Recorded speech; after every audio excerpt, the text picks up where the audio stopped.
اب سطر کیا ہے؟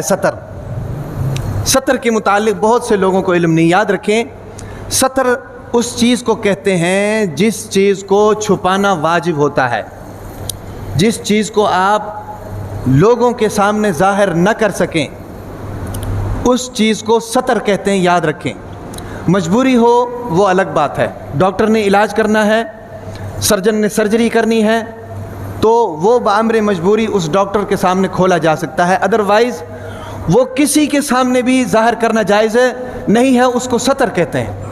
اب مرد کا سطر اور عورت کا سطر یہ دونوں مختلف ہیں. مرد کا سطر کیا ہے؟ مرد کا سطر یہ ہے، یعنی مرد کی وہ چیز جس کو چھپانا واجب ہے وہ کیا ہے؟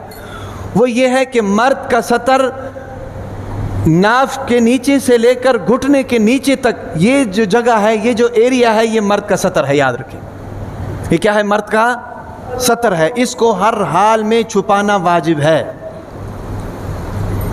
ذہن میں آ گئی بات؟ اور عورت کا سطر کیا ہے؟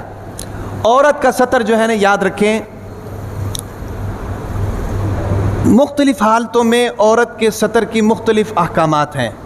عورت اگر گھر میں ہے تو صرف وہ اپنا چہرہ کھول سکتی ہے، اپنے ہاتھ کھول سکتی ہے، اپنے پاؤں کھول سکتی ہے. اگر گھر کے اندر موجود ہیں، اس کا شوہر موجود ہے، اس کے جناب بچے موجود ہیں بھی، اس کے ماں باپ موجود ہیں، ان کے سامنے صرف اور صرف کیا ہے؟ وہ اپنے چہرے کو کھول سکتی ہے، اپنے ہاتھوں کو کھول سکتی ہے، اپنے پاؤں کو کھول سکتی ہے. اس کے علاوہ عورت کا سارا سطر ہے، سب کو چھپانا ہے.